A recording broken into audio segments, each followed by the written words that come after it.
Please explain this one to me. You and I were texting earlier this morning. You actually think that tweets have tones? Yes. How? I think you can tell when someone is normally making a joke and when someone's not making a joke. Just based on their previous tweets.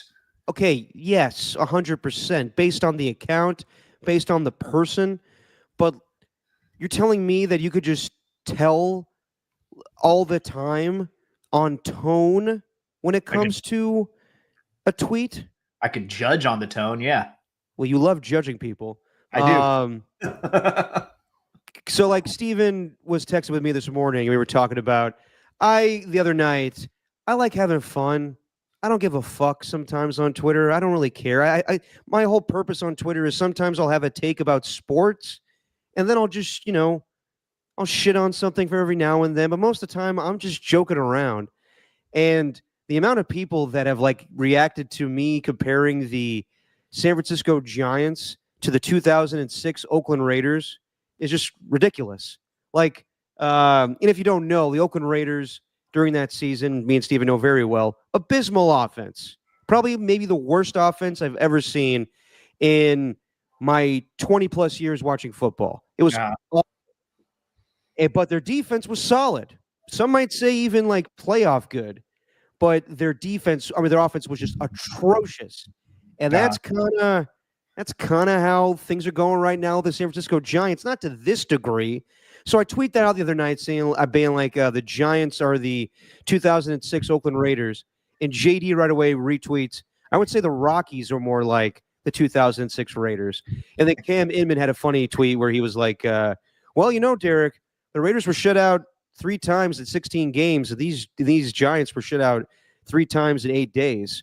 But like, I know I'm joking around with my dad on the show about it. He's like, Derek, how the hell could you compare the two? I'm joking around, goddammit. But Steven thinks I, for whatever reason, was serious about this. Derek, you have a history of serious tweets lately. That's all I'm saying. No, but wouldn't you also say that I have a history of a lot of joking tweets? I'm kind of a jokester. Not really. No. What are you talking about? What are you talking about? You've made very serious tweets as of late. Ever since you got the hosting job, Derek. It's changed the social media game. Stop it. You tend to, and I'm not meaning this as an insult here. I'm just saying that your tweets are normally like statements, very, strong statements, and you don't seem to be joking around too much on there. And so when you just tweet out the Giants are the 2006 Raiders, yeah, I mean, you could kind of take that as, oh my God, he's kind of being serious. Wow, what a take. So it's not a legitimate take, even though there's similarities. I'm not comparing the two. I think that's a ridiculous comparison. But it's just fun to do sometimes. It's me kind of like twisting the knife a little bit to be like, I'm still talking Raiders, everybody. How do you like that? I mean, you still do. Oh yeah, but on the KNBR audience hates when I talk Raiders. But you know what? I'm just sometimes it's easy to do. I'm just telling you that's the way that it was taken by me. And if you meant it in a joking way, that's fine. But there's a reason why Cam or JD kind of took it in a joke. They're not thinking like, oh, it's Derek just being classic Derek, funny Derek. No, I think they took it seriously for a reason. And I think Cam got it. I don't think JD got it. Josh Dubois got it though. He was like, so who would you say is the Justin Fargas of the Giants right now? And I was like, well, probably go Yaz because of his famous grandfather. And then after all, Justin Fargas was the son of Huggy Bear. Wow. It's good stuff. It's good stuff. And he was like, I respect that. Did Josh Dubois hit you back with a bunch of just miscellaneous stats about how it goes back to Huggy Bear? Had the, I don't know, 6 most tackles right behind blah, blah, blah from the 1980s. Josh Dubois loves his stats, but no. He did like my stat, though, when I, for whatever reason, like Rain Man style, was like, the Warriors have only scored 18 points, 18 points in the first quarter, 3 straight great games against the Rockets. He's like, yeah, he was all over that one. Nice. That's good. Hey, we got a new account in the chat now. I'm sure this is AJ Cruz because of what I said last time. Just your positive opinions, man. I'm here for the positive vibes. Yeah, because AJ would have commented from his own personal account at this point, so you can only assume that would be his. Well, he did earlier. He said, "I'm going to the library tonight. Peace." Yeah, And no now chance. I think he's incognito as just your positive opinions, man. Yeah, going to the library. Okay. Yes, What if this he's is really a this is pretty good. Steven is also right. Both hosts are right. Positive opinions, man. I Or like it. positive options, man. Yeah, I like that's it. all we want, man. Just the positive vibes, man. We're two Austin Scotts on here, man. Just immaculate vibes. Immaculate vibes. Immaculate vibes. You've had the pleasure of meeting KMBR's Austin Scott, right, Steven, at Giants Oh games? yeah. Oh yeah. Great dude. I wonder though, does he fall into this category? It was a big thing out of the New York Times, and KCBS ran a story about it. But apparently Gen Zers, when they go to the bar now, they don't start bar tabs. They don't open bar tabs. They just open it and close it. Like there's been research done. They just go to no matter how many drinks they order, they just go to the bar, they close out their tab, then they just order drinks as usual, just getting a new tab every time. And then also less Gen Z men supposedly are paying for a significant other's drinks or a date's drinks, and they ask to split the bill. It's a big thing among Gen Zers now. Okay. The closing your tab out thing just seems ridiculous because why just accumulate all of what you order in one time? Supposedly, the reason for it is Yeah. because What's the rationale? it's because it apparently inclines you to drink less. But I'm like, you're at a bar. Drink as much. Just control yourself. Yeah. It's like if you have a bar, if you have a tab that's closed, then you won't feel the need to get up there and go get a drink. I'm like, no, if my bar's open and I don't feel the need to go get a drink, I'm not going to go get a drink if the tab's open. Gen Zers, man, weird. Yeah, I don't understand that rationale. As far as splitting the check, that may just be a new thing with women that they don't feel like, Mm. they don't want to be paid for, but I don't know.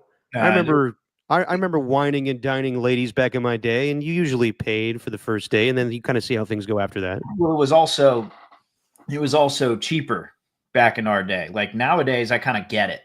No. If I was making the money that I was making when I was in my early 20s and we had the prices of drinks that they were now, I wouldn't even bother, I think, asking a girl out to go to a bar. Like that tab's gonna get rung up, Like you used to be able to get beers for like $5 or $6 and then maybe get In a college, it was like $5 at the bar we went to. Yeah. maybe get a cocktail for 8 or 9 and just go through that. So you could do, you could order 3 rounds and you could maybe spend like 45, $50 on 3 rounds if you order a drink each. But now they're splitting the bill a lot. How about that? Yeah. Well, this is a perfect question for you as a married man. How often do you and Jesse split the tab? All the time. Yeah. I mean, not split the tab because we got like shared money now. So Yeah. But it doesn't matter. Like one night you'll pay for it, she'll pay the other night. It's not that big of a deal. You're not trying to impress her anymore.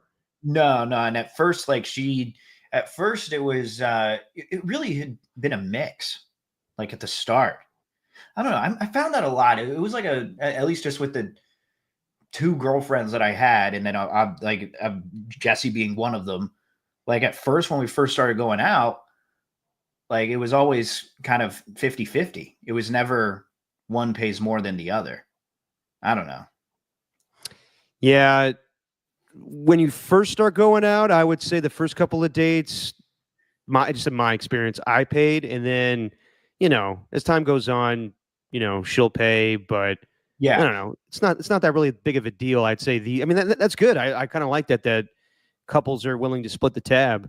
But I don't know, like the first date thing, that's always an awkward thing. We're like, should I get it? Should you get it? And I want to make you feel weird if I pay for it. I don't know. That's actually a pretty good question. I think first date or maybe first couple of dates you pay for it. But then like if the other person, depending on if it's a male or female, then I'd say if that other person hasn't at least offered to try to pick up some of the tab, then I think you got to really start doing a little bit of soul searching and wondering if it's the right person. Because after the first 2, that's when it's like, okay, now you're on the third date's real. Like, okay, you guys might be into each other, because at that point, that other person could just be taking advantage, which you do not Yeah. want.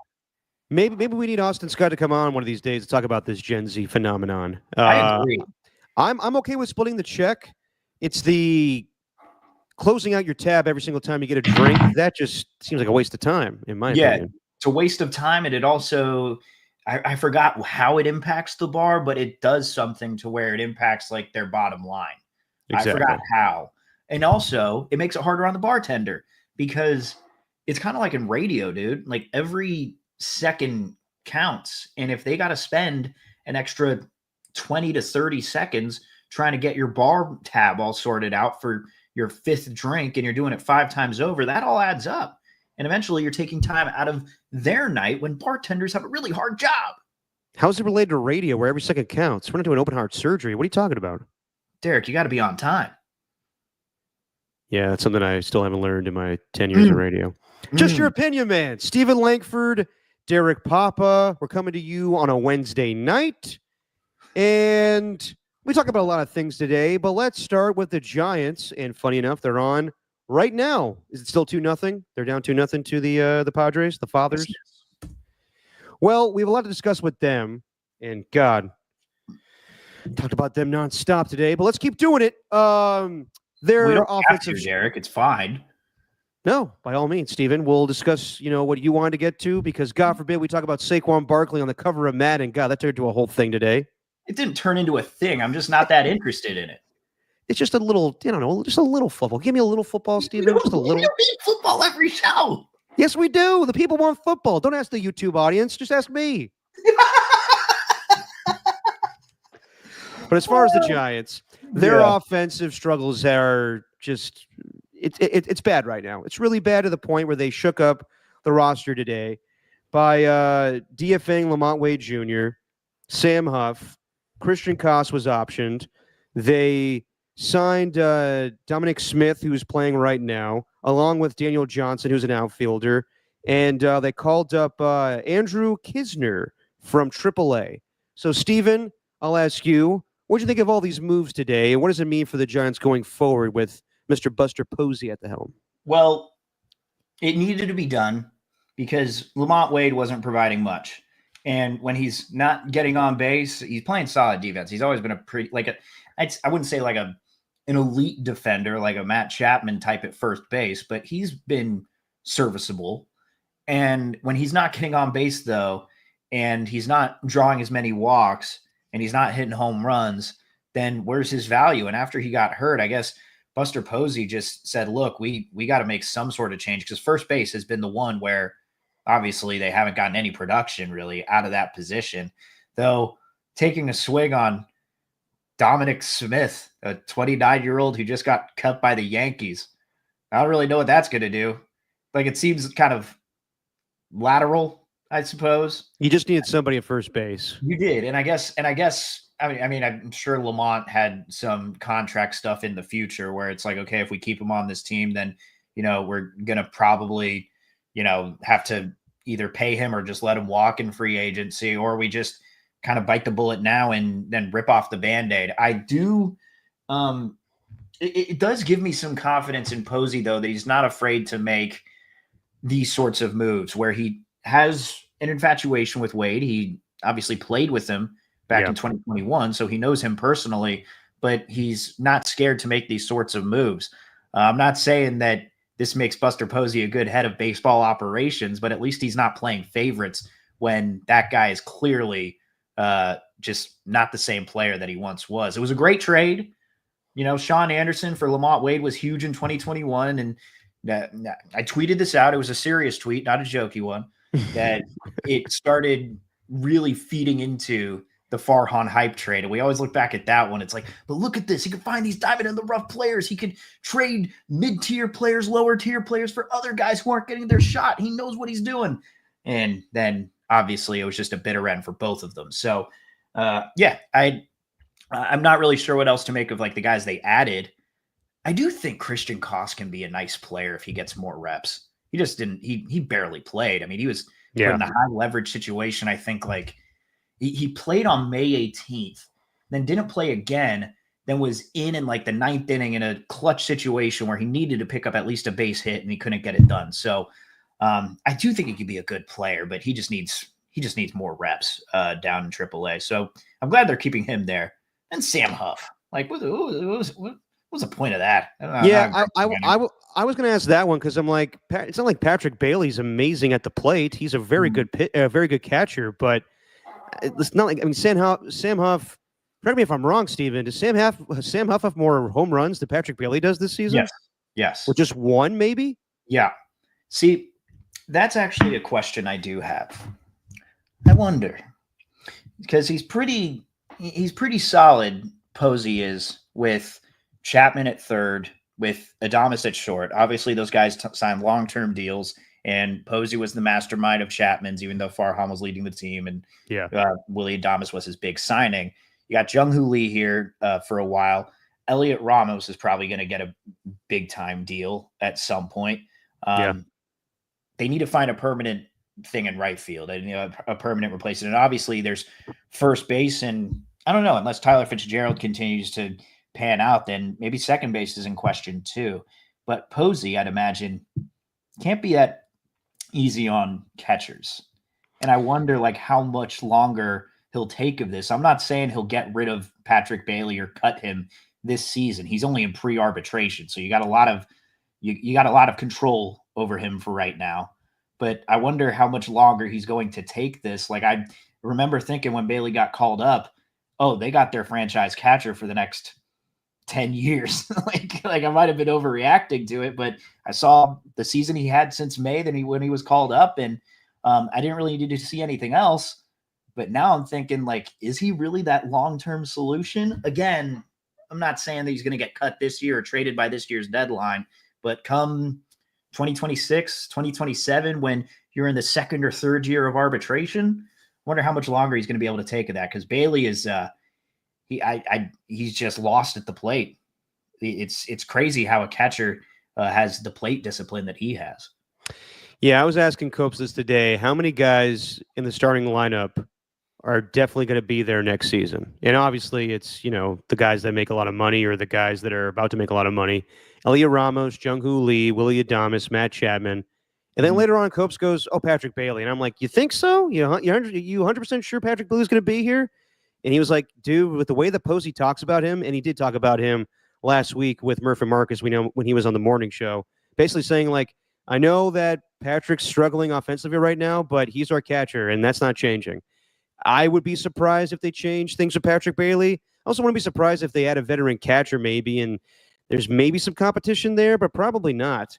As far as the moves made today, I understand that Lamont Wade Jr. was a fan favorite, and I'm not going to act like I watched every pitch from 2021. I caught it at the tail end when they were racing with the Dodgers for the NL West down the stretch, but I didn't watch like at the summertime where it was late night Lamont and he was clutch as hell. And I understand it's tough to move on from a player, but Lamont had to go. Like, what was he hitting? 187? Like, maybe it was lower than that. Like, he just, between the two, I thought that Wilmer Flores might have been in the situation that we're talking about right now with Lamont Wade Jr. And Wilmer Flores is having arguably a all-star season. I don't know if he'll make it, considering, the DH spot with Shohei Ohtani and Kyle Schwarber in the National League. But yeah, it was time to move on from Lamont Wade Jr. And the timing of it was kind of suspect. I wondered why they waited a whole day. Did they have to see if he was hurt? And yeah, Buster Posey did answer that from John Shea today, being like, yeah, no, we wanted to see if he was going to go on IL, and it turns out he was healthy, and then it was time to move on. As far as the other guys, Daniel Johnson, and who else they pick up today? Dom, what was his name? Smith. Dom Smith. They're guys. They're just guys. And you can make the argument today, like, was this the closest thing to Buster Posey doing a Farhan move? Yeah, pretty much. Just giving a guy that's not even in your farm system, calling him up right away, giving him a contract, and putting him at first base tonight. But that's because I think that this whole thing with Buster Posey, I've been saying this nonstop, and I hate repeating myself, but it is what it is when you're a baseball season. This is an evaluation season. At the same time, Buster Posey wants the team to be competitive.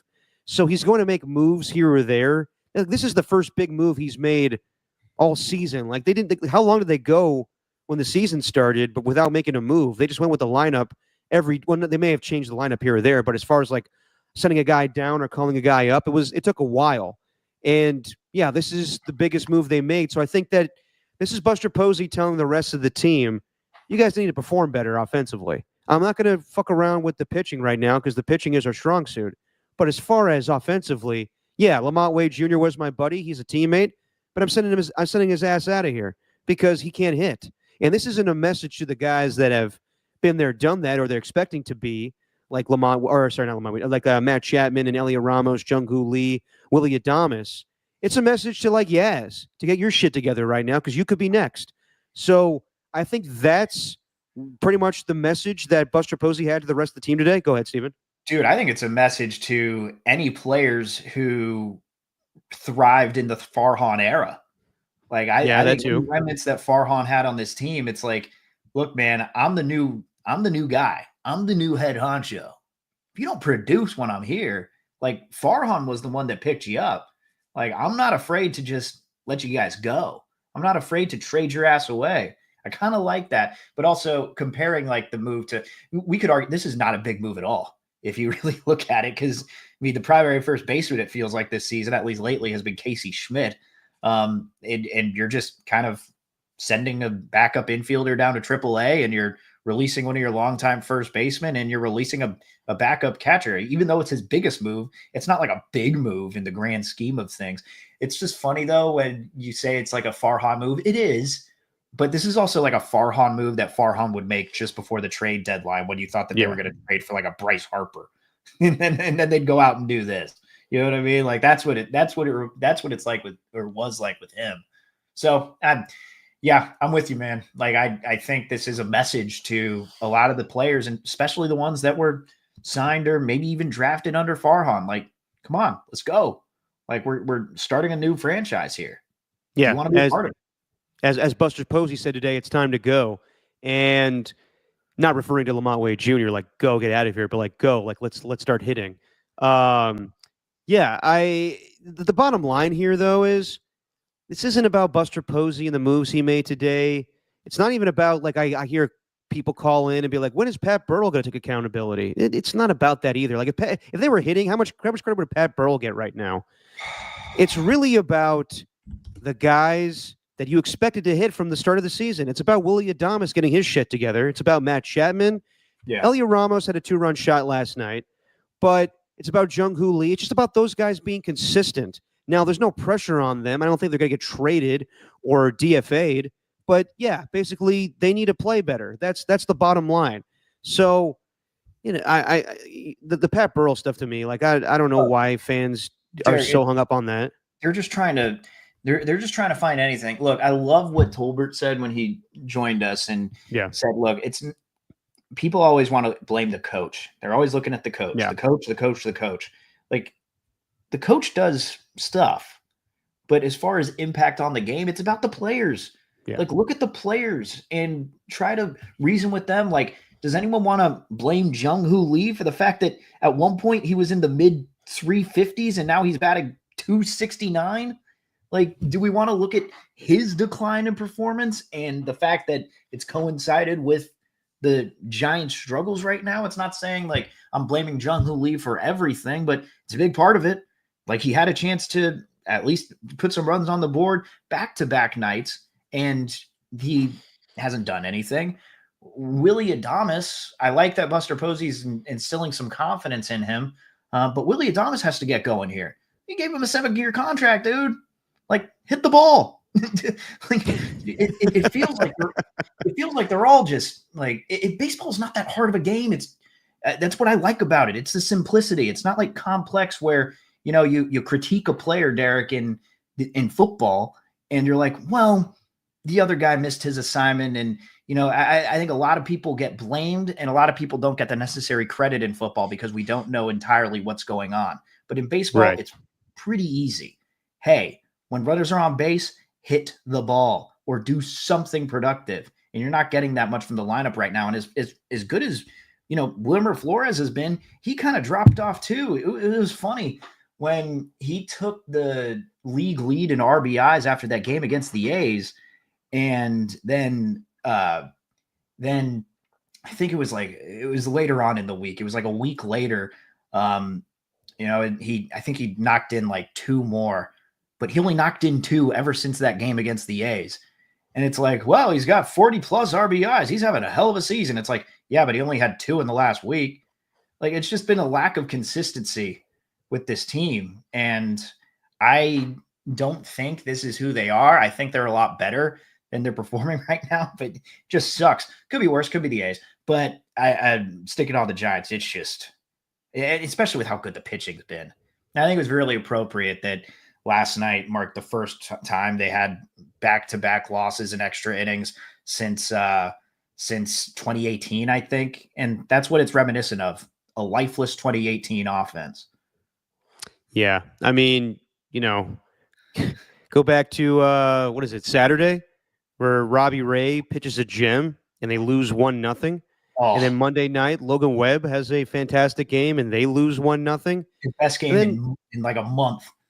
Exactly. And then like last night, even when they get 2 runs, we're acting like, oh, that's enough. They'll win this game. No, it's not. When they went to the bottom of the ninth, I was like, God, wouldn't it be hilarious if they lost right now? And they did.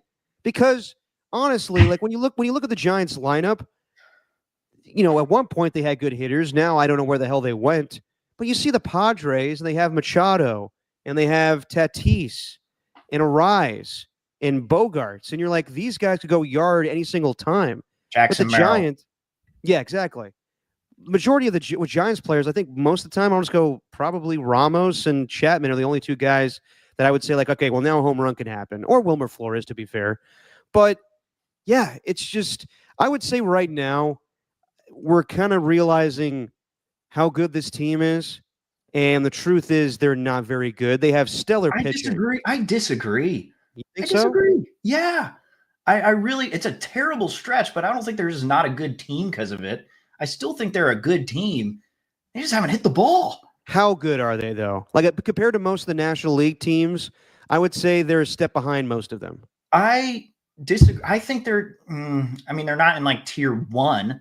I'm not going to put them up there with, like, say, the Dodgers or the Mets or the Cubs. Like, those are kind of tier 1 teams right now. But I think they're tier 2, tier 3. I think they're Kirk Cousins right now. Well, Kirk Cousins is not even a starting quarterback right now, Steven. Well, right now, but like Kirk Cousins is that quintessential tier 3 quarterback. You're talking about Coop days, Kirk Cousins. Where he's good but not great. Yeah. Well, I guess the Coop days would still be today. His son's still around. Find a starting job. Don't you worry, my friend. You think so? Oh yeah.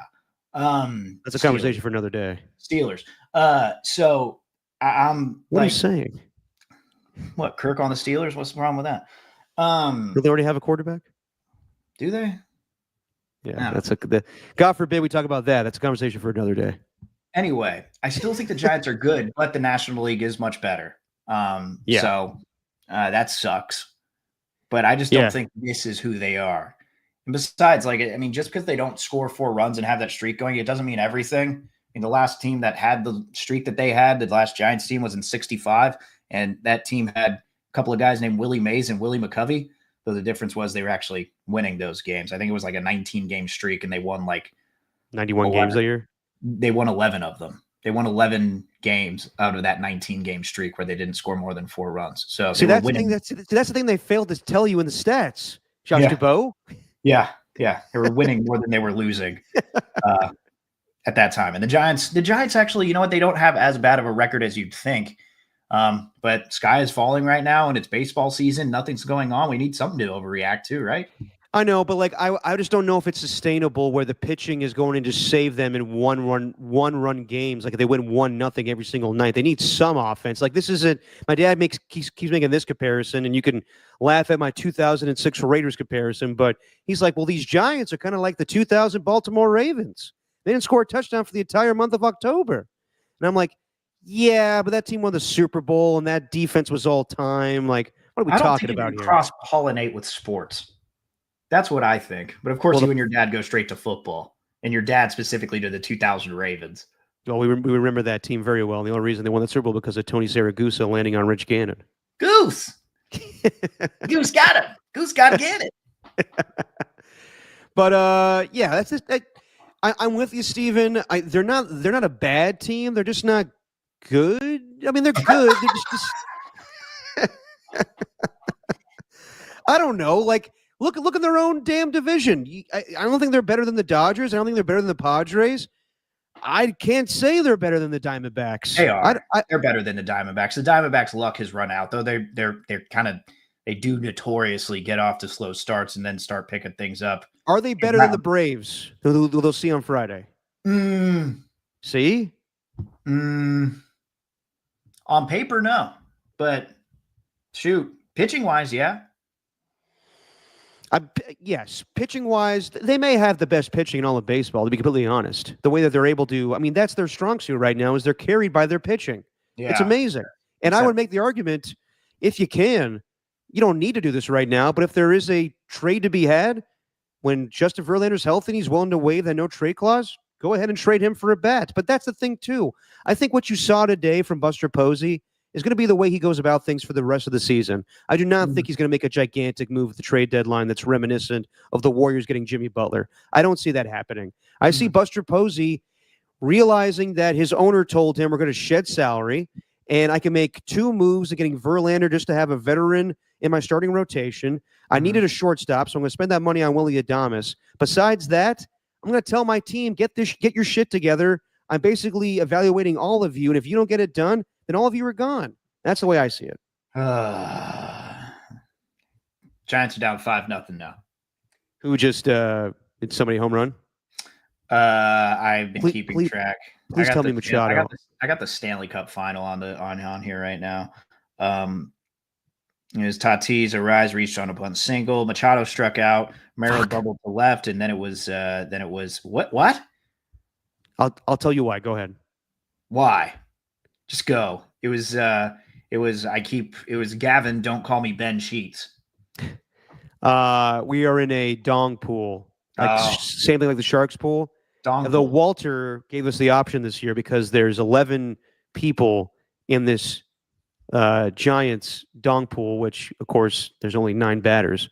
You have the option of either calling no dong, which a lot of people have done lately because of the Giants, or you could take an opposing player, and I chose Manny Machado tonight. Yeah. Good luck. Yeah, so it's 5-0 now, Padres? Yeah. I'm telling you, man, like this might be where we realize like the next few weeks, they have this 4-game series against the Padres. They play the Braves. They play the lowly Rockies, although they're kind of hot right now, but the Giants should take care of business against them. They have the Dodgers after that, then the Guardians, and then the Red Sox after that. So we'll find out how really good this team is, and it may just be that their pitching's incredible with some maybe small weak spots like Kyle Harrison or Landon Roop every now and then. Although Landon Roop's pretty solid right now. Until they go on a streak and then everyone turns everything around because they start winning some games, because this is how the baseball season goes. Exactly. We'll see how it goes. And when I say we, I just mean like the Bay Area audience, not like Rockin' New Era right here. Derek likes to say we when it comes to the Giants on KMBR. I'm talking about the royal we. You seem to forget that, Rockin' New Era. Why don't you be more positive like your guy AJ Cruz over here? Wow. Who's saying calling someone a jabroni is not positive, AJ Cruz. And also AJ Cruz mysteriously back in the chat here saying, I am here to say that I am so not positive. So that smiley face jabroni is not me. I say good day, sir. You remember what was it? Was it like, I mean, it's kind of dark, but was it the Unabomber who you could tell by his handwriting in the manifesto, like who was writing the letters, and that's how they were able to confirm like who the Unabomber was? That's what we got with AJ Cruz here with the Jaroni. Yeah, and I'm also kind of I'm also realizing that maybe AJ Cruz was also the fake Derek Papas. Now he's got this fake account. Oh yeah, it's all AJ. Yeah, it seems that way. You want to talk briefly about Bryce Eldridge. My thing on Bryce Eldridge is, he was called up to AAA yesterday. He's the guy that everybody has their heart set on to save the Giants. I'm like, okay, when he's here, and we'll judge him by that. But I'm sorry, like I'm really not into the whole farm system thing of what they do in the minors. When they get up to the Giants, that's when I give a shit. I'm nervous. Why is that? Just because I don't know how he's going to play. I'm obviously not watching him in AAA every night, or AA rather. I'm not watching Richmond Flying Squirrels games constantly, but I do see the stats and they're fine. But it's just 280 batting average with 7 home runs. I think like 23 RBIs. Then he's got like 39 strikeouts compared to 13 walks. Doesn't seem like the strike to walk ratio was down much, which is what they wanted him to work on. And is Kyle Harrison hurt now too? I don't know. I'm watching the Stanley Cup final. Yeah, someone in the chat let me know, because it seems like the ball hit back at him or something, and now he's in the dugout getting looked at. Oof. I'll have that on with the intermittent. When it rains, it pours. Good Lord. Yeah. So I'm just like worried. You know, like, what if he doesn't pan out? There's one guy I always look at. By the way, I forgot how tall fucking Sean Jelly is right now in his mustache.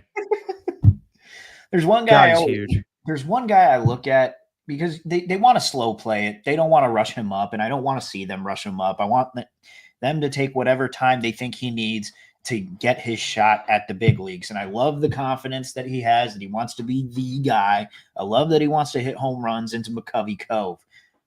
But I'm also very worried because you look just at the team across from you, and you're talking prospects who flourished right away.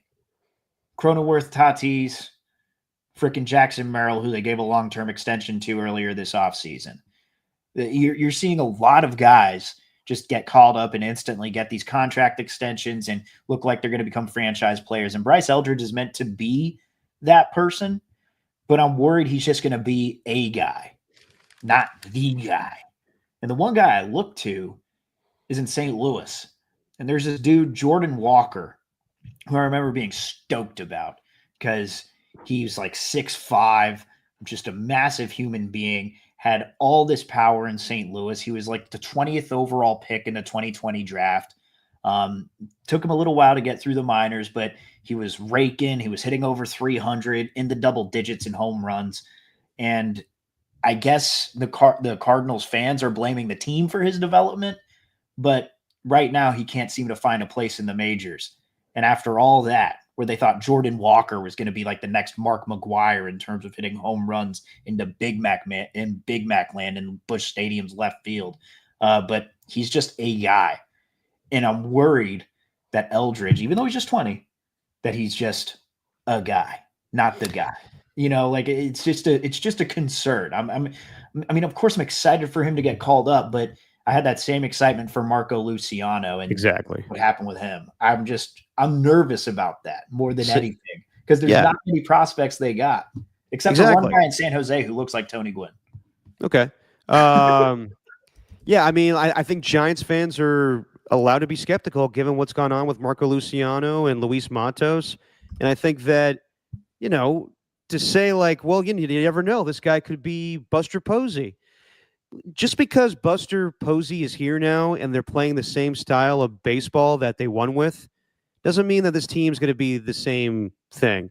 So like I said, I think it's a strong evaluation season, and then Buster will make his moves come next offseason. And by the way, yes, Kyle Harrison did get hit with a line drive off of Gavin Sheets and left the game. So we will see if he's okay. It looks like the ball came back and hit him in the back there.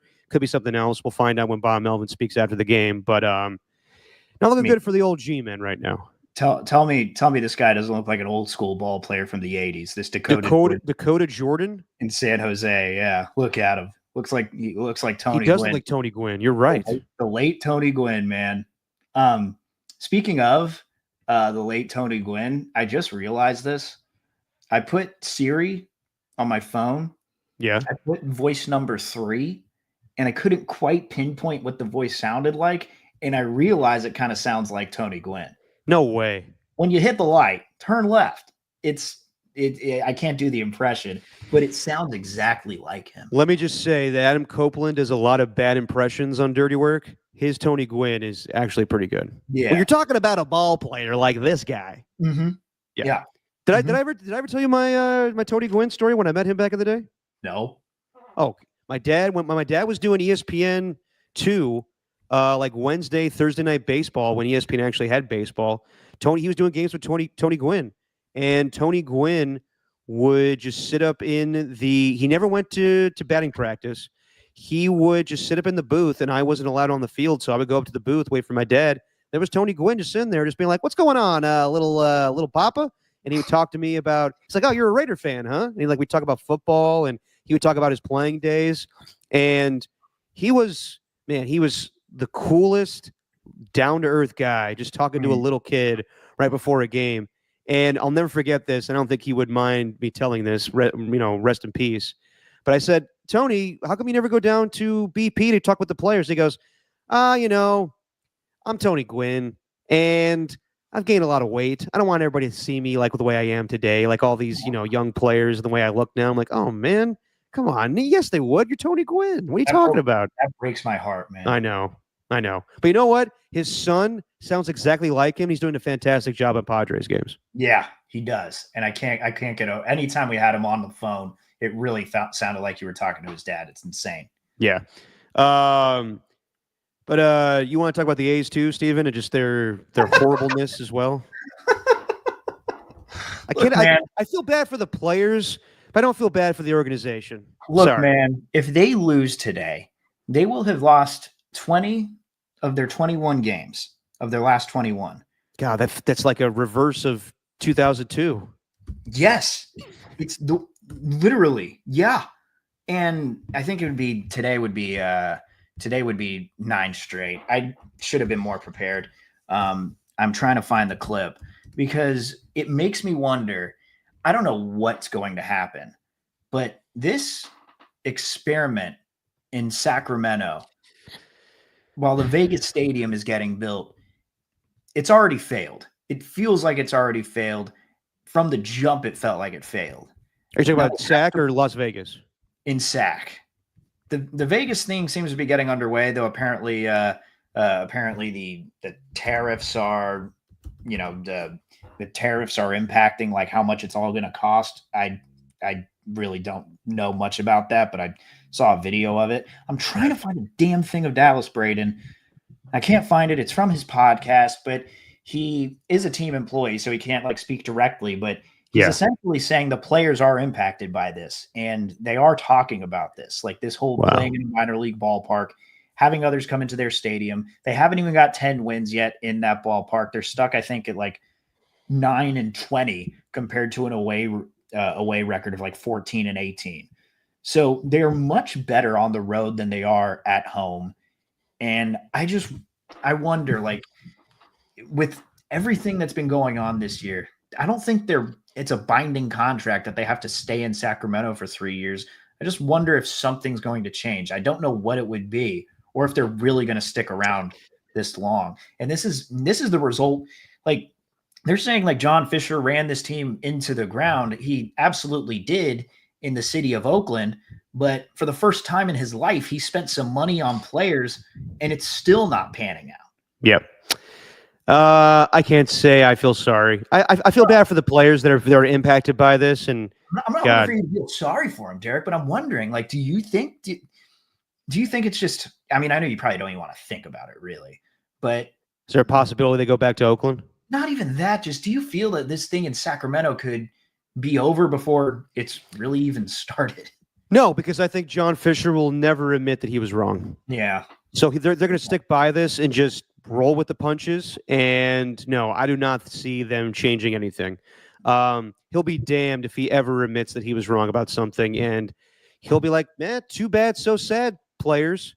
This is a state-of-the-art minor league ballpark here. We got a shed for all your press conferences. So, tough shit. I don't think he gives a damn. Now, it hurts me when, we're talking to Susan Slusser, who covered the A's for years, and she's throwing out trade hypotheticals, and she's like, well, what about Brett Rooker for the Giants? And I'm like, you ever think the A's and Giants would do a deal like that, Susan? And she's like, well, I mean, what the hell are the A's doing right now? And I'm like, yeah, I know, but I can't fathom that. They just signed Rooker to a contract. They're going to trade him already? I feel bad for the Sacramento fans, honestly, because it's not their fault. There's a team that showed up. They're going to watch them, but such a shit product, and the ballpark's ridiculous, and they don't give a damn about these fans. Like me and Steven have been telling you, if they were to make the playoffs, which they're not going to, but if they were, those games would be in Las Vegas because they care about that crowd more than the Sacramento crowd. So it's terrible what's going on right now, but I don't think anything's going to change. John Fisher is going to be the slimy fuck he always is. Isn't it great that that city thrives off tourism, and now the current administration is making it harder for tourism to happen in the United States? American companies need everything American made. Tom Cruise. Tom Cruise. Yeah, he was in that movie, American Made. I found the clip. Oh yeah. All right, we can put a bow on this conversation just after hearing Dallas Braden. Have a higher team ERA than the Rockies, who are 9-50. Instead of just reacting to that, I have a question for you, Dallas, and I want you to be honest about this, as honest as you can be as a team employee and a propaganda guy in the space. How much of being in a minor league ballpark with the accommodations being what they are and affecting team morale and just like, what the fuck is this? How much of that do you think is impacting the A's performance this year? More than any one of those professionals in the room will let you know on the record. Are they speaking about it privately? I can assume that there's conversations about a lot of things privately. Okay. All right. I mean, because that was my first thought. That's more than fair. That's more than Dallas is a former player, will always speak from the heart when it comes to the players.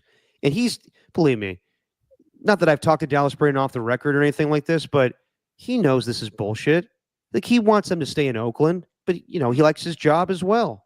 Yeah. And believe me, he's been caught up in a lot of stuff in his tenure as the A's color analyst. Yeah. We had a great day today. No, okay. Yeah.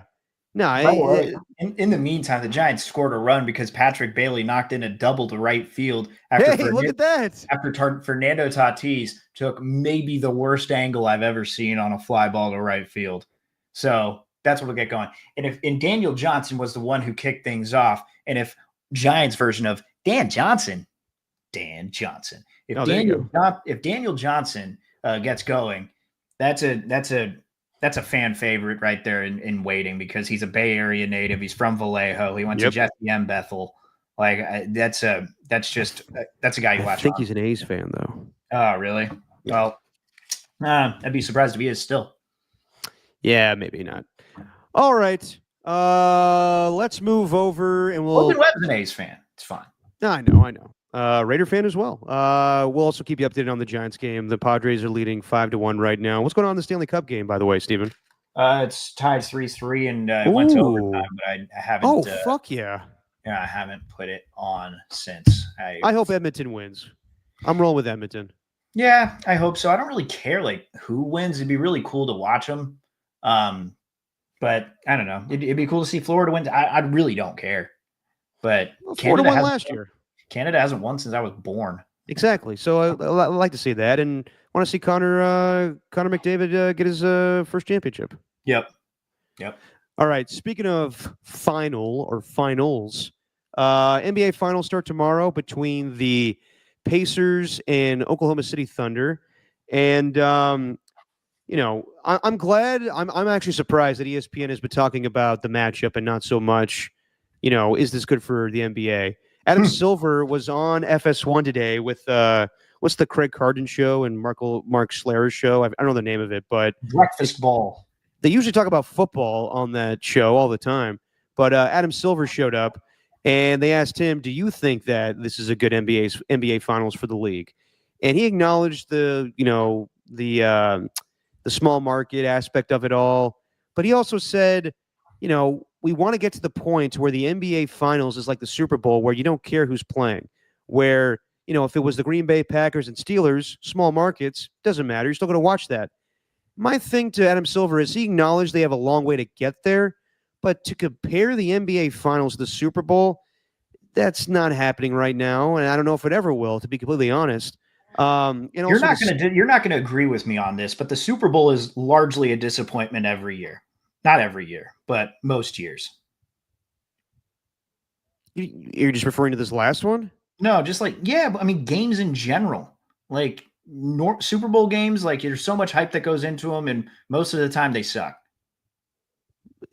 Can you say that in recent years, Steven? I mean, the Niners Chiefs one was fantastic. Not so Before much that in was recent- Chiefs Not- Eagles. Not so much in recent years, but for the most part, the Super Bowl has just been like an overrated game.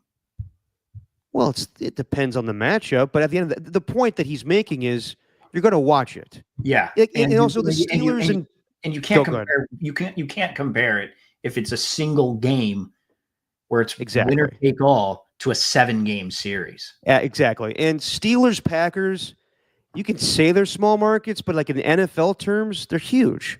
The Steelers are always on national TV, and so are the Packers. So the great point that Adam Copeland made today was, you think that the Pacers and Thunder are going to be an option on Christmas Day for the NBA? I think not. No, I mean maybe depends how the series goes. I think regardless, they want their premier matchups. Like I wouldn't be surprised. I think probably both teams will play, but not each other. Well, the players are bigger than the teams in the NBA. That's just the unfortunate part about it. Yeah. You know, like I'd love to say that the Warriors were a premier franchise before, but Steph Curry didn't even know where Golden State was when he got drafted there. Now, Steph Curry made that team the franchise that is today. Exactly. And, you know, like LeBron made the Cavaliers. Like the Lakers are a historic team. The Celtics are an historic team. But I guess with exception to those two, like you don't have a lot of that in the NBA. No, you don't. That's why I think it's hard for the NBA to be like, we want the NBA finals to be appointment viewing like that, where I think to some people, like for a wide audience, it's not going to have the appeal that football has. Now, when you have Steph Curry going up against LeBron James or LeBron James going up against Kevin Durant, yeah, that's intriguing because those guys transcend sports and they just follow those players. Not only like it doesn't even matter that Kevin Durant plays for the Warriors. Kevin Durant's on any team. I think it's must-watch TV if he's in a championship situation. Same thing with LeBron James. But the problem also is those guys are aging, and we don't know how long they're going to play. And it goes to the whole face of the NBA conversation. But regardless of all that, the actual matchup, the Pacers versus the Thunder. Who do you like in this matchup, Steven? Who do you got winning how many games? Thunder in 5. I don't think it's going to be much of a competition, to be honest. I think the Thunder are going to treat the Pacers like the Pacers treated the Knicks, except it's not going to come down to the final shot. I think the Thunder are going to win decisively in all 4 games. I don't think it's going to be close, to be honest. Wow. That's fair, given basically what has transpired for most of the season with the OKC Thunder being as dominant as they've been. How many games? I'd love to say, oh, they're too young, they're inexperienced. The Pacers are battle tested, blah, blah, blah, blah, blah. But it's kind of proven through the playoffs now. The Thunder aren't hurt by that. And they've just been cruising. They were the best team in the league. They had a historically good season that no one really paid attention to because no one wanted to take a young, inexperienced team seriously. But I just think they're going to finish it off. And again, like I said last podcast, I'm going to repeat it. West is a lot better than the East. I agree with that. So I will say, though, the home courts in both of these, the home court, situation for both teams, you have a very lively fan base. Even though it's a small market, I kind of like that, where I'm sure both places will be just loud as shit, especially in Oklahoma. Wow. So eloquently put. I don't know. I'm sure both places will be loud as shit. Sure, think of another way to say it, but like very profound. I know, like there's no better way to say it than just both. Indiana, OKC, they're gonna be loud as shit. Did you steal that quote from Shakespeare? Yeah, exactly. I don't know. It's easier to talk on here. Like if I was on Dirty Rick right now, I'd be like, I think both places will be pretty loud, uproarious even. Oh, dude, just every time, just fall into electric as the safety net. Electric's not bad. Okay, electric's a good one. It's going to be electric. The one that's overused nowadays is rockin'. The place is going to be rockin'. Yeah. Sorry, rockin' new era, but that word's over. Electric. That's the good one. Yeah, the one that I will never use, and my dad loves using this now, especially when it comes to Levi's. It's going to be lit. Levi's will be lit.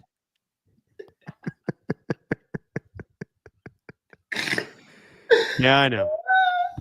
I know. I didn't know that. Yep. He loves saying that. I didn't expect that at all. And I want to say even Tim Ryan has thrown that in there. And I'm like, come on, Tim. It's lit, Greg. Yeah, and Tim, like, that's like, if we were like off the air, Tim would be like, fucking saying that shit lit? What the fuck is that? Come on, bro.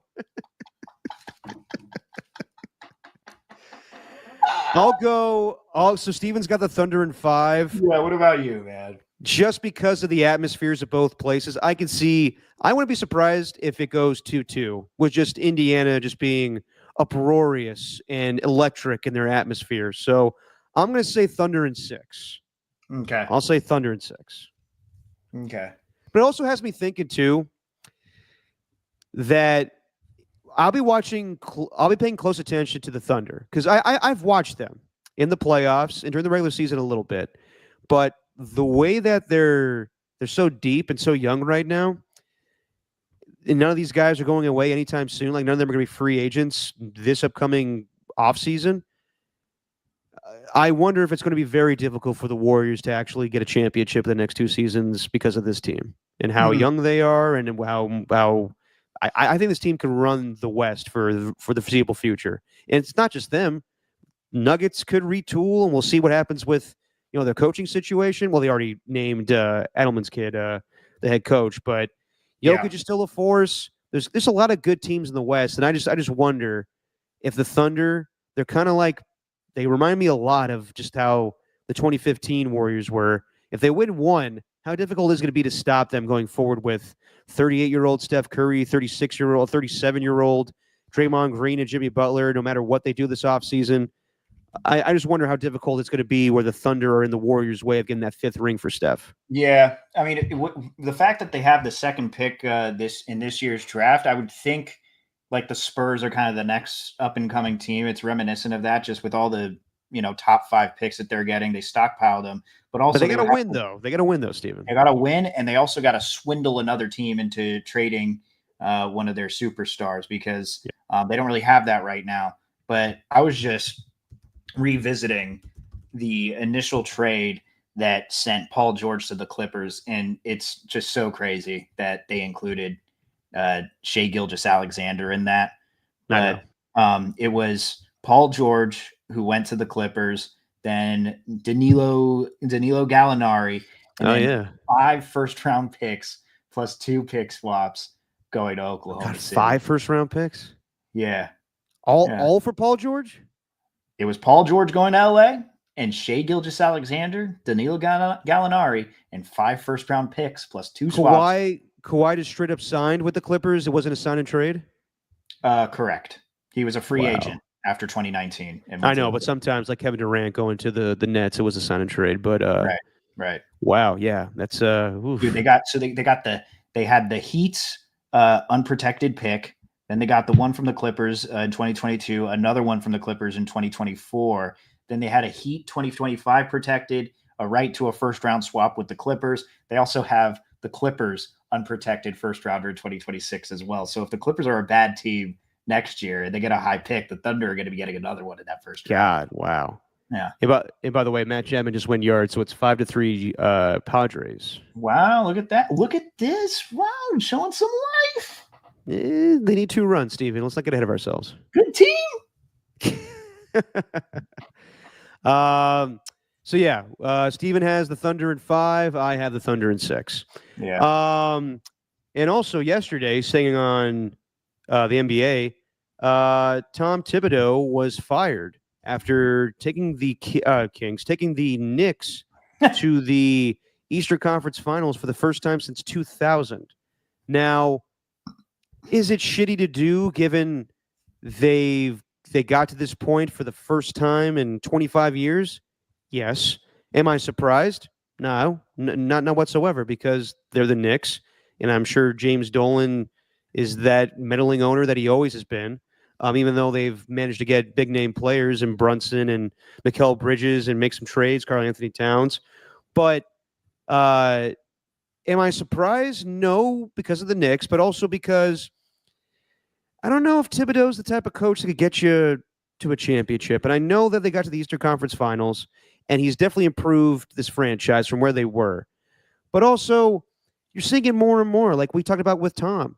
Tom said on this podcast that he sees NBA coaches kind of going the way of managers in baseball, where this front office kind of sets up the way the roster is going to be constructed and how they're going to play. And you better just do the marching orders. And if you don't, then you'll be Michael Malone and you get fired, or you're Taylor Jenkins, or you're Thibodeau. So, and also, I wouldn't be surprised if they see Michael Malone out there and they're like, we like this guy. He's got a thick Brooklyn accent. He got the Nuggets to the championship.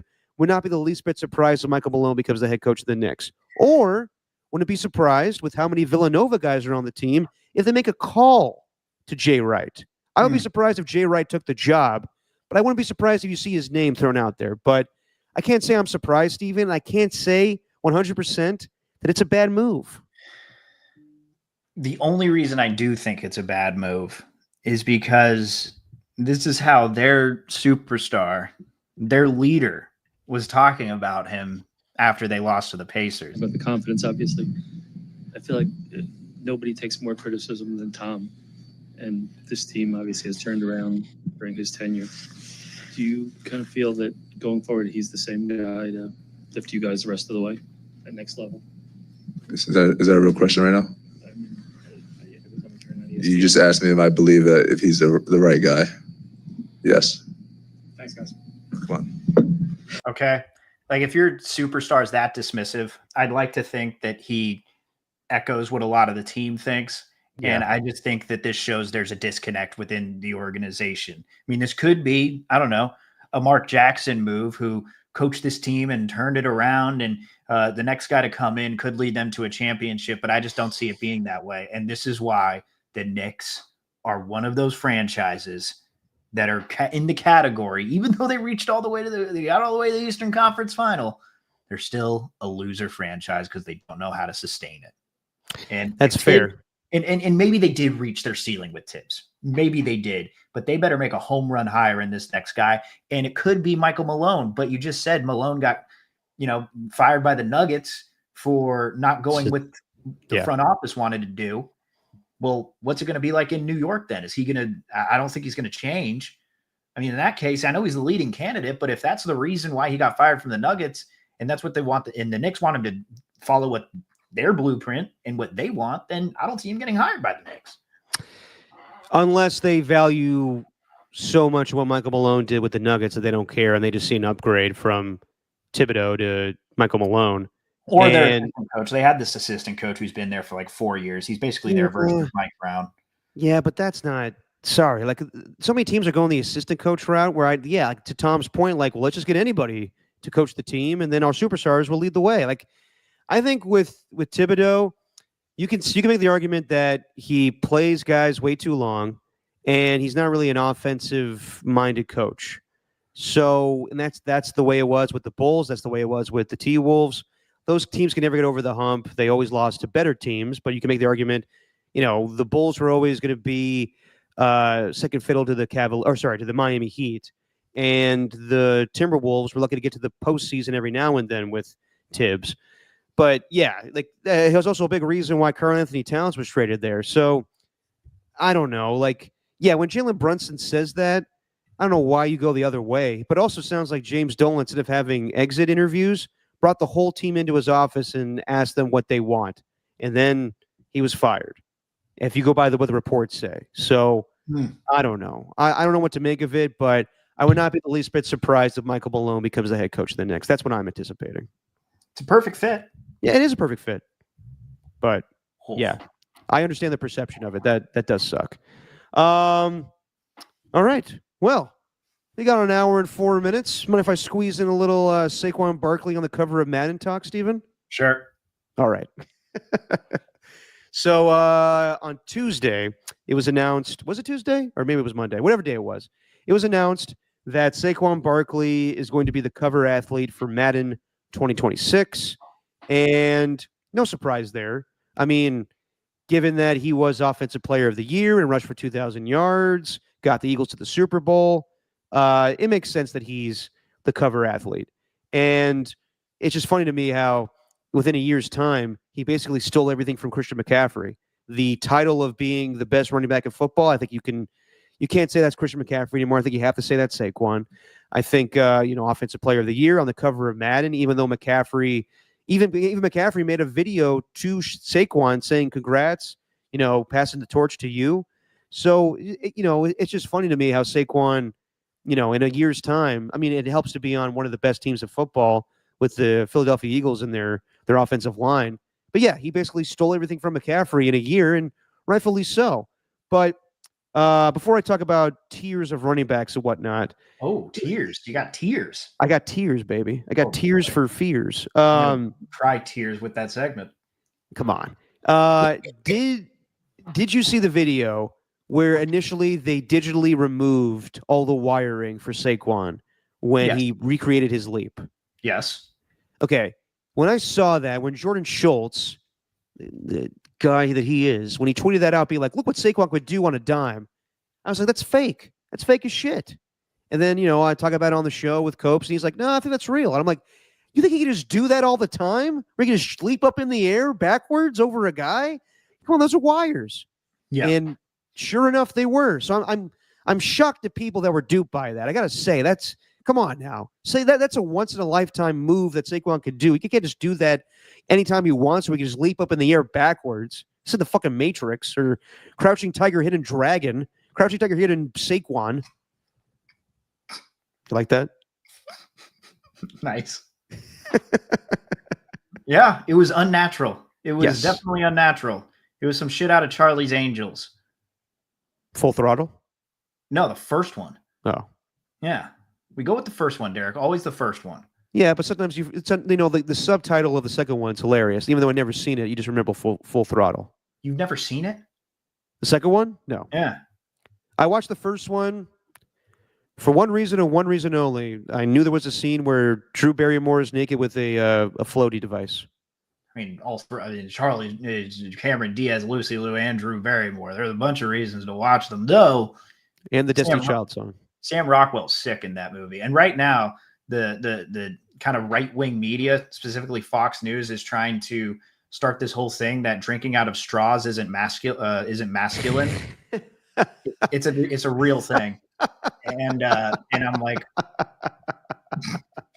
and it's a thing, dude. And because we're, masculinity's compromised, males are compromised, and nowadays with this soft culture that we're living in, and you got men drinking out of straws, soft.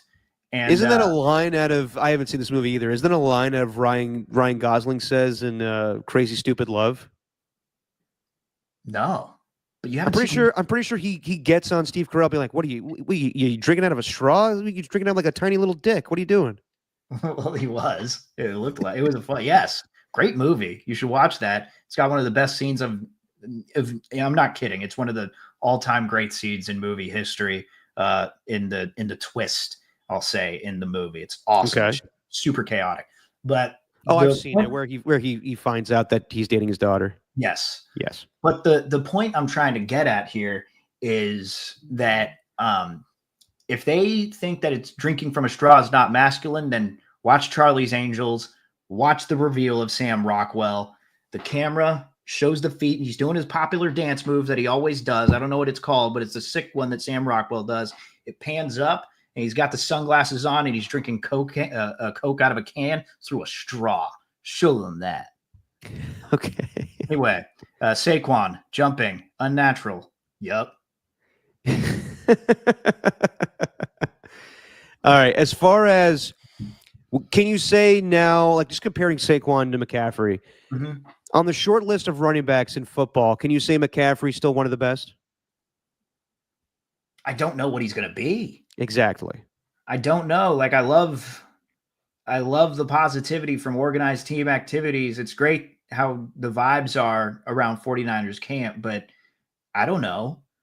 Like I just remember Brian Baldinger talking about McCaffrey last year and just the short amount of time that he saw the field that he just didn't look like the same running back. And I mean, everyone's saying he's looking good in OTAs right now, but I have to feel pretty confident in that, in saying that he is one of the best. Until I can't feel confident in saying that until next year. Saquon's always been one of the best. He was just always on a crappy team. or hurt. But Yeah, or hurt. same thing with McCaffrey. I mean, what do you have a season ago? He had was it a PCL tear that cut his season short? With I the forget. Panthers? No, just last year. Wait, with who? With who? The Niners. Oh, you're saying McCaffrey? Oh no, Yeah. that was the.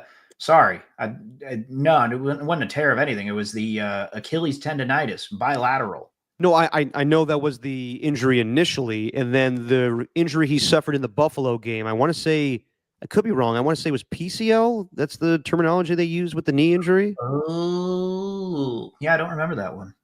Yeah, we'll see what kind of player he is after this, but I would still put. There's just not a lot of great running backs in the league right now, so I would say he's still on the short list. But as far as tiers, I think like tier 1 would be Saquon, Derrick Henry. And I would go Jahmyr Gibbs, honestly, with his ability to, run and then catch passes as well. Yeah. Tier 2, I would go Josh Jacobs, McCaffrey, Bijan Robinson, Alvin Kamara maybe, but he's kind of fallen off recently. No, not Kamara. Kamara's down. Yeah.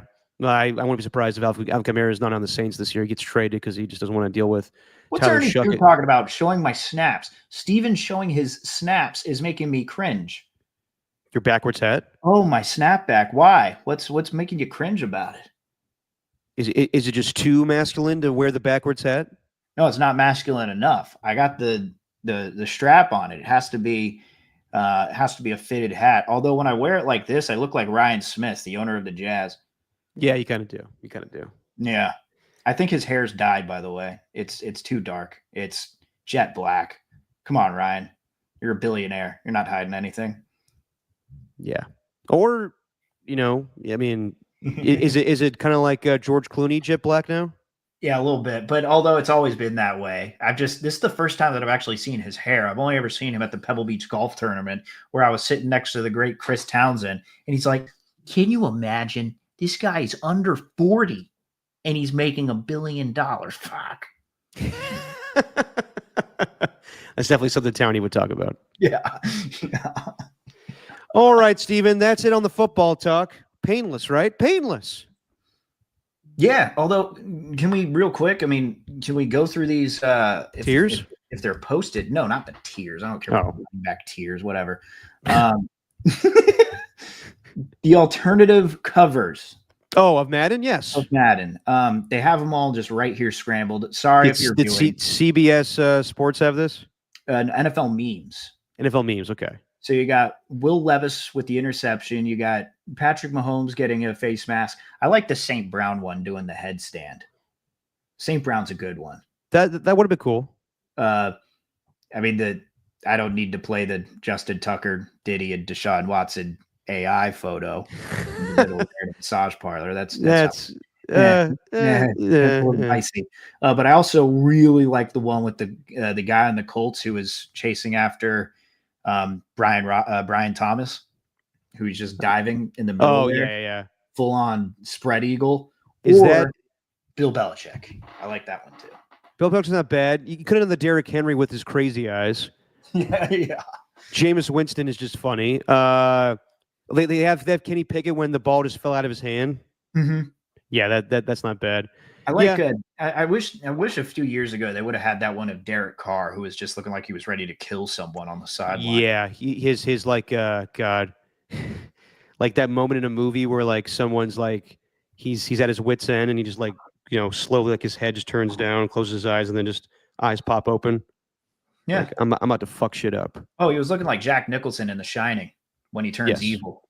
Exactly. You officially see that he's gone nuts. Yeah. And I was listening to Saquon on the Green Light podcast. A lot of people are like paying attention to what he said today, as far as like he kind of sees himself retiring in the same vein as Aaron Donald. Well, one day he just might do it out of the blue. My biggest thing is they asked him, "Do you remember the name of the guy that you leaped over on the Jaguars?" He's like, "I do." But the whole point of the cover is we wanted to make it more about my play as opposed to showing him up. And I'm like, that's nice. Kinda. Like there's no Jaguars logo. There's no number on the guy. But we all know who it is. And I don't know the guy's name off the top of my head. Maybe he'll benefit from that and not being like a Sean Bradley type. But at least that actually happened to him. Where if you remember a year ago, Steven, on the deluxe edition of Madden, they put Christian McCaffrey running past some Raiders, and that play didn't fucking happen in real life. Yeah. Yeah. And it's you know what though? The Madden cover, it's really big for the Just Your Opinion Man squad because that's where we all met up at Masses and that was the game. Yeah, you're right, actually. I am right. Yeah. What was that day? The Jags and Eagles game. Yeah. Yeah, I know. I was there. You were I there. remember. I was there too. Yeah. Pappas was probably yelling at some Packers fan. Yeah, he was not happy with the shit talking that the Packers fan was having. Who is this guy? 25. Who's we're searching it. We're looking him up. Jaguars. The Jaguar player? Uh-huh. While you do that, the bases are loaded right now for the Giants to possibly take the lead here in an epic comeback. Rayon Lane. Rayon Lane? Okay. Yeah, I don't know. And Elliot Ramos is at the plate. So if they take the lead here, I'll let you guys know. But Giants trying to just not, score more than 4 runs. Score more than 4 runs and not die. That's the slow death that's happened this week against the Padres. That's the goal. All right. Before we get out of here, I got something. Go for it. Quick. Go for it. So we got the French Open going on right now, and the reason that Ernie 1 ended up messaging through the DMs nice pronunciation is because I was pronouncing this name of this French women's player named Louise Boisson. Ooh. Who, Louise Boisson was ranked. Yeah, that's it. Was ranked 361st in the world, and she reached the semifinal, the lowest ranked player to reach a semifinal. Ooh, there you go. That's the energy they need. Ramos just tied the game up. There you go. They scored more than 4 runs. What a night. That's big. You're going to look at that moment. I always go back to 2021 when Mike Topman hit the walk-off, when he hit the grand slam against the Dodgers, and that series turned everything in the season. I think we're going to look back at this moment when Elliot Ramos hit it to the warning track in left field as the moment that changed the trajectory of the orange and black in 2025. Count on that one, Derek. Anyway. Fine. Anyway, Louise Boisson, 361st, lowest ranked player to reach a semifinal, like in the open era. It's crazy. Like, you don't do that. You're 361st in the world. But that's not the point. The point of what I'm about to say is Sentel NBA Sentel has made its way to tennis. What do you mean? There's a tennis Sentel now. There's a tennis Sentel Twitter account. Okay. And it's a parody account, and they really are like, this isn't like the other guy who was just kind of made an account and thought it'd be funny. Like, this dude really wants to fool people, specifically in tennis media. And he had this one where this player was going to go take on the number 1 player in the world, Yannick Sinner, and his name's Bublik. Did you say Bublik? Yeah, Bublik, Bublik. And he said in a quote, Tennis Sentel did, "To be fair, the guy is a robot. What do you expect of me? No chance I will win a set. I made good money this week and booked a flight to America. Booby needs a vacation. I have always wanted to see the Grand Canyon." And sure enough, that got brought up on TNT Sports. Oh, my God. But luckily, TNT has a guy who happens to cover the NBA for the pre and post game show, so he caught it right away.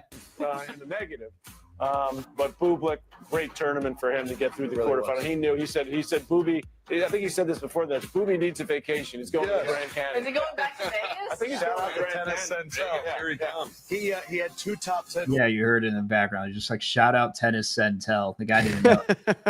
John McEnroe didn't know he got fooled. So watch out, because Tennis Sentel is on the rise, man. Dude, they need a Sentel for all sports. I agree. That's way better than fucking Dove Kleiman or any of these stupid ass aggregator sites for NFL. Yep. And the Giants have taken the lead, everybody. They were down 5-0, and now they've scored 6 straight to take the lead. Don't you follow Dove Kleiman? Not anymore. You don't? No. Oh, good for you, man. No, because why would I? Believe me, Steven, I love football, but I don't need to be pissed off in the process of these aggregator sites that just try to make you mad. Yeah. It's that. It's NFL notifications. It's these sites that say these ridiculous things like, well, we all know Shador's going to be going straight to the Hall of Fame with this pass that he had at OTAs. Who gives a fuck? Seriously, like they just want to do this. They just want to make you angry. So I have no patience for any of those stupid ass sites. Now, I will say I give props to what's his name? Is it Pretty Ricky or Slick Rick or whatever the guy's name is with the dog? That guy's like a legit NFL insider. He called the George Pickens trade the night before it happened.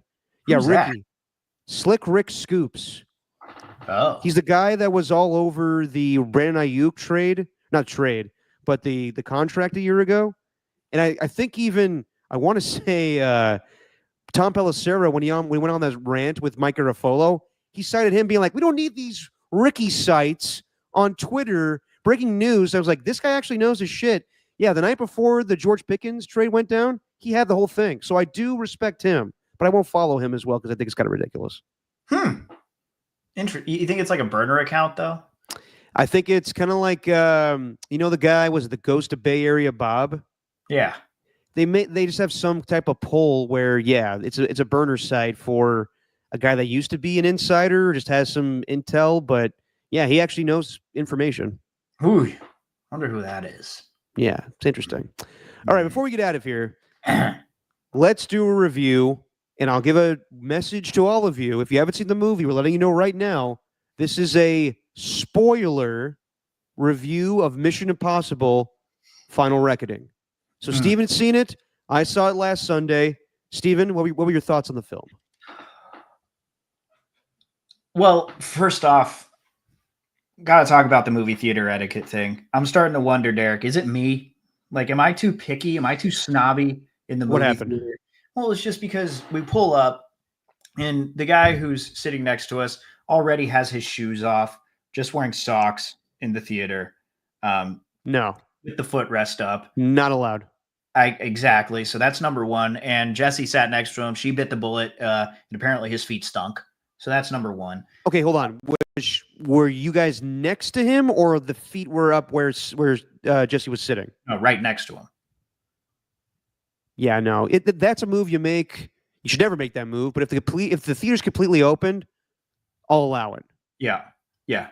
But it's a Mission Impossible. It's not going to be completely open. So, well, depends. He just got comfortable, treated it like his home, and just kicked his shoes off and his smelly ass feet. We're in the theater. That's not allowed. And then people behind us whispering constantly, like really loud whispering, and eventually left early.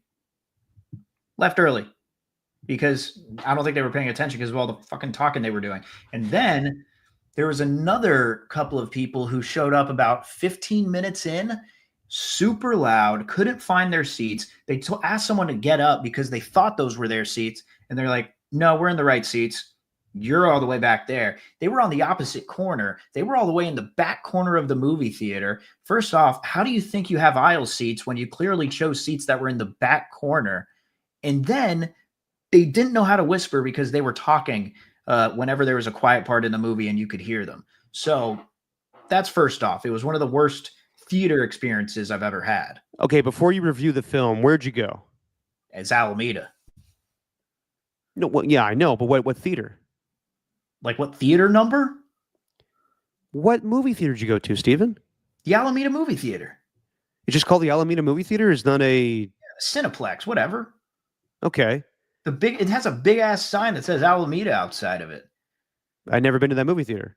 Yeah, it's pretty cool. They have like a historic theater, kind of like the Stanford one, although they only play select movies. And unfortunately, they were playing Lilo and Stitch in the historic movie theater. Yeah, that would annoy the crap out of me. I saw Mission Impossible at the Grand Lake Theater, and I wasn't even aware they had this theater in the whole building.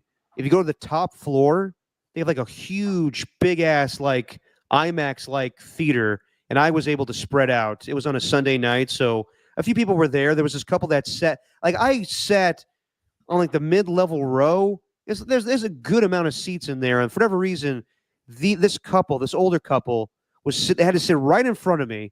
And right away, I could tell they're going to be trouble because the husband is like, I want to sit on the far left. And the wife's like, I'm not going to sit over there. I'm sitting right here. And he goes, all right, then I'll sit over here and you can sit over there. Fine with me. So they spread out. And I'm like, God, marriage.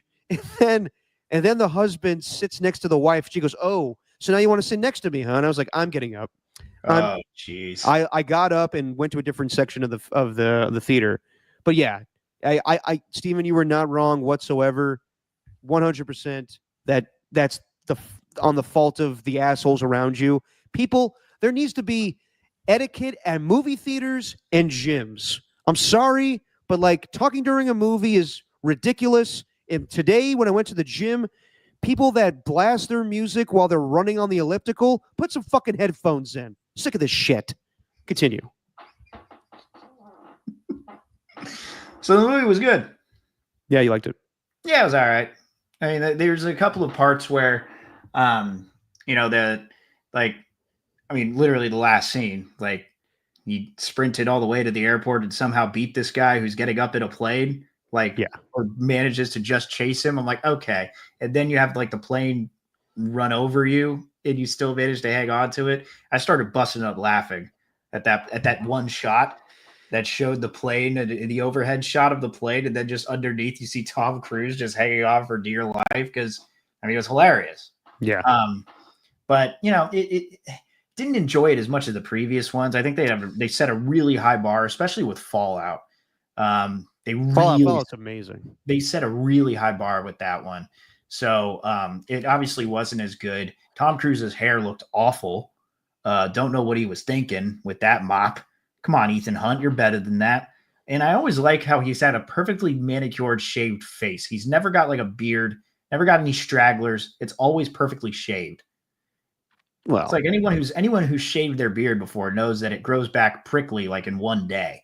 Yeah, I know, but this guy's on the road. This guy's on the road for his entire life, and not a single time does he grow a beard. Yeah, but that's just movie magic, baby. Yeah, I will say that this was probably the most Dark Knight Rises out of all of the Mission Impossible movies, where it was a little over the top in the stakes, and they had to tell you over and over again, this is the last one. And let's remember everything that led to this point. Like the exposition was like the same thing with Dark Knight Rises. They had to beat us over the head nonstop. Most of the movie was incredible action sequences. And then Simon Pegg or anybody that works with Tom Cruise telling him, all right, so what's going to happen on this mission is, or what's happened in the previous movie, or what happened in Mission Impossible 3 or Mission Impossible 1. So much fucking exposition. And then they would have like these moments where people from the first movie would pop up, but they're like secondary characters you don't even remember. It's like, oh yeah, that guy was the guy that was in the room when Tom Cruise was hovering down with the wires, but you don't remember him. And at the end of the day, was it fun? Yes. Is it the whole reason why Tom Cruise and his message before the movie started of why you have to go to the movies now? Yeah, it's the reason why we go to the movies. That's why we buy our popcorn. It's fun. It definitely was entertaining. I enjoyed most of the movie, but did I roll my eyes sometimes at like how ridiculous it was? Yes. Because like, again, like there usually is some nuclear thing that's going to wipe out the face of the world. But this time, like it was like, like the entire globe is going to blow up. And I was, after a while, I was like, this is kind of ridiculous. But it also dawned on me, like just thinking about Tropic Thunder, how basically Mission Impossible is Les Grossman, the character that Tom Cruise plays, being in a Scorcher movie. Like this, like that's Mission Impossible is just 8 Scorcher movies, but they're really well done. So was it ridiculous and over the top and the action sequences exhilarating? Yes. Like the whole sequence of Tom Cruise being on a propeller plane and hanging on to it, like, the guy wants to die to make us entertained. And I'm sure he had the same thing with Saquon. He had harnesses on and whatnot to keep him safe. But yeah, is it a good time at the movies? Yes. Is it a little over the top with its exposition and whatnot? Absolutely. Is it the best Mission Impossible of all time? No. And also, I got to be honest, the ending, sorry, I'll spoil it for everybody here, It doesn't end. There's a whole sequence where he looks at every team member and gives him a wink and walks away. There's no finality to this whole thing. There could be more Mission Impossibles. That's the thing. So- He totally left the door open. As soon as Exactly. he gets the green light. He'll do it in 10 years. If he wants to make movies till he's 100, like he says, he'll be making a Mission Impossible when he's old and gray.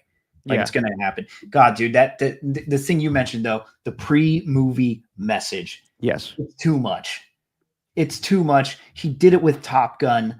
Like, we don't need you, Tom, telling us how important it is to go to the movie theater. We don't need Nicole Kidman sitting in an AMC with a dress eating popcorn by the Colonel telling us how extravagant the movie theater is. Come to the movies. Like, Tom Cruise, that was a terrible Nicole Kidman impression. I don't know what that was. I would say so. But Tom And the Cruise- irony, both of them used to be married. Yeah. And then Tom just like, hey, it's Tom Cruise. Hey, it's We Tom. tried so hard to make this as realistic as possible for you. We did everything we can. We put our heart and soul into this.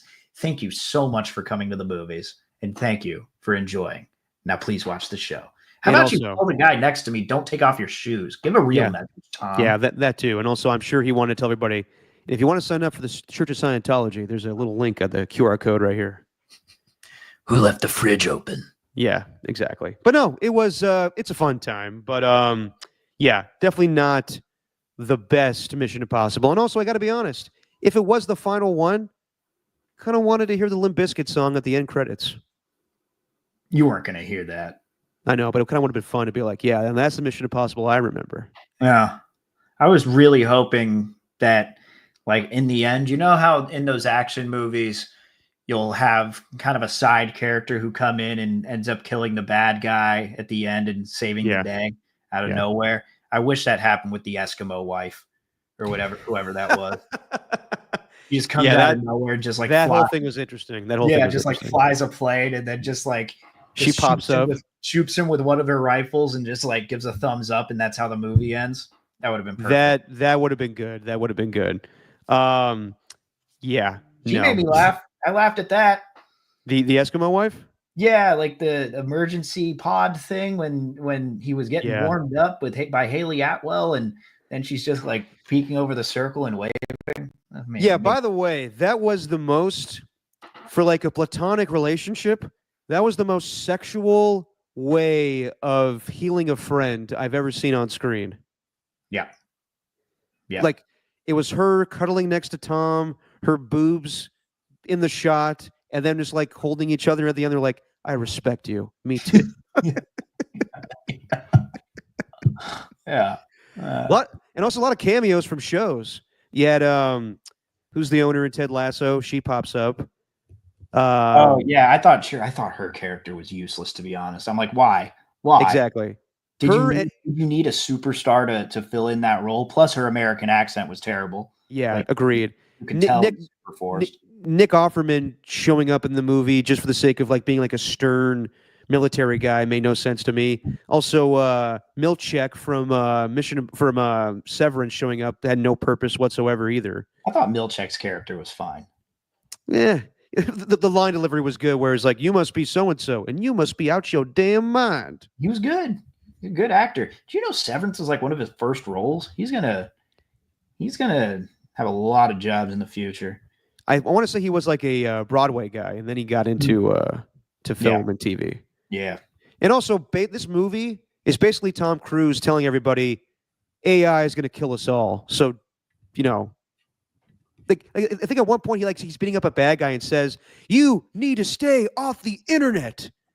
It's Tom Cruise telling everybody like, "Go back to the movies. Fuck AI." Touch grass. That's what he was saying. Yes, exactly. Lit. Yeah, Steven, I think you need to go to a better movie theater though, because I think your whole theater etiquette situation. Come to the Grand Lake Theater. I'll see the F1 movie with you because I put that off for too long watching the F1 show. So come to the Grand Lake Theater. You'll have a better experience. I promise you. You put that off for too long. You've just flat out put that off. For too long implies that you're going to watch it. I'll watch the movie. Yeah, the movie's not related to the show at all. The movie's a movie. The show's real. Yeah, it's still F1 though. Not really. All right. On that note, It's like, God damn, dude, you didn't take any of my advice at all. yeah, I know. Hey, there's still time. We still got plenty of time before the NFL season kicks off. Yeah. All right, Giants are leading the Padres 6-5. We're in the bottom of the eighth, so we'll let you guys enjoy maybe a Giants win over a NL West opponent. How about that? We'll see you guys on Sunday. Thanks to everybody in the chat tonight. To the always positive, Otis Bird is the word. What's going on? Otis Bird's here. Platonic friendship, friends with benefits. Yeah. Ernie 1, Rock a New Era, the skills report popping up at the end here, and the always positive, just your positive opinions, man, who I think is AJ Cruz. No tacky tonight. And I think the only person to thank is the real AJ Cruz. So we'll thank him as well. All right, everybody. We'll see you guys on Sunday. Steven, say what you always say. If you weren't tuned in before, Derek thinks the Giants are going to the World Series. That's just our opinion, man. I did not say that.